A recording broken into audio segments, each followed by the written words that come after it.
ഉത്തരകാശിയിൽ നിന്ന് ധരാളിയിലേക്കുള്ള റോഡിന്റെ പുനർനിർമ്മാണം ഉടൻ പൂർത്തിയാകുമെന്ന് കേന്ദ്ര ഉപരിതല ഗതാഗത സഹമന്ത്രി അജയ് താംത. കേന്ദ്ര സർക്കാരിന്റെ ഭാഗത്തു നിന്നും എല്ലാ സഹായങ്ങളും ഉത്തരാഖണ്ഡ് സർക്കാരിന് നൽകിയിട്ടുണ്ടെന്നും പ്രധാനമന്ത്രി മുഖ്യമന്ത്രിയുമായി നിരന്തരം ബന്ധപ്പെടുന്നുണ്ടെന്നും കേന്ദ്രമന്ത്രി അജയ് താംത ജനം ടിവിയോട് വ്യക്തമാക്കി. എസ് നന്ദഗോപൻ തയ്യാറാക്കിയ റിപ്പോർട്ടിലേക്ക്. ഇപ്പോൾ ഈ ദുരന്തമുഖത്തേക്ക് കേന്ദ്ര സഹമന്ത്രി തന്നെ നേരിട്ടെത്തിയിരിക്കുകയാണ് സ്ഥിതിഗതികൾ വിലയിരുത്തുവാൻ വേണ്ടി. Sir, what's a condition now sir? जी, उत्तरकाशी की जो घटना आपके ध्यान में है, धराली के अंदर जो अचानक से बादल फटने के कारण से हुई और उसके कारण से सारे रोड जगह जगह पर वॉश आउट हुआ। ऋषिकेश से लेकर के उत्तरकाशी तक और उत्तरकाशी से ये सारा हर्सिल होते हुए हमारे जो पॉइंट हमारा धराली का था वो सारा का सारा जगह जगह पर हमारा नुकसान हुआ है। ऐसे ही हमारा लमचीगाड़ और इधर भी हमारा एक पुल वॉश आउट हुआ है। पुल का सामान हमारा जा चुका है।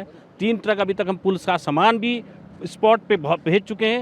रात तक सारा सामान पुल का पहुंच जाएगा। कल से पुल को जोड़ने का काम होगा और पुल कनेक्ट होकर हर्सिल जो वॉश आउट हुआ है रोड उसको क्लियर करते हुए हम उस पॉइंट धराली तक पहुंच करके उसको क्लियर करेंगे। Sir, how the central government help the Uttarakhand?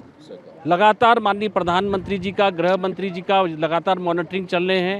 मुख्यमंत्री जी स्वयं यहीं 0 पॉइंट पे हैं, मैं यहाँ पर हूँ। हम सब लोग मिलकर काम कर रहे हैं. ഇന്ന് രാത്രിയോടുകൂടി സ്ഥിതിഗതികൾ മെച്ചപ്പെടുമെന്നും ഈ റോഡ് ഗതാഗതം അവിടേക്ക് പുനഃസ്ഥാപിക്കാൻ കഴിയുമെന്നാണ് കേന്ദ്ര ഉപരിതല ഗതാഗത വകുപ്പിൻ്റെ സഹമന്ത്രിയായിട്ടുള്ള അജയ് ജി വ്യക്തമാക്കിയിരിക്കുന്നത്. ഇന്ന് രാത്രിയോടുകൂടി ഈ റോഡ് മാർഗം തന്നെ സൈന്യത്തിനും അതേപോലെ തന്നെ ITBPക്കും അതേപോലെ തന്നെ ഇപ്പോൾ ദേശീയ ദുരന്ത നിവാരണ സേനയടക്കം ഈ പ്രതിസന്ധി ഘട്ടത്തിൽ ജനങ്ങളെ സഹായിക്കാൻ ഉതകുന്ന എല്ലാ ഓർഗനൈസേഷനും ഈ രക്ഷാപ്രവർത്തനത്തിൻ്റെ ഭാഗമാകാമെന്നും അവിടേക്ക് പോകാൻ ഈ റോഡ് ഇപ്പോൾ ഉടൻ തന്നെ തയ്യാറാകുമെന്നുള്ളതാണ് മന്ത്രി വ്യക്തമാക്കിയിരിക്കുന്നത്. സേവാഭാരതി അടക്കം കർമ്മനിരതരായി ഈ ദുരന്ത മുഖത്തുണ്ട്.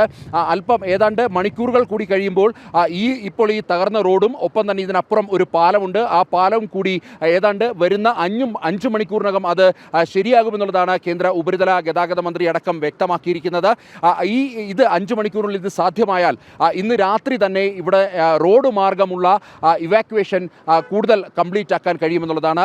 ഉത്തരകാശിയിൽ നിന്നും ക്യാമറമാൻ കൃഷ്ണകുമാറിനൊപ്പം എസ് നന്ദഗോപൻ, ജനം.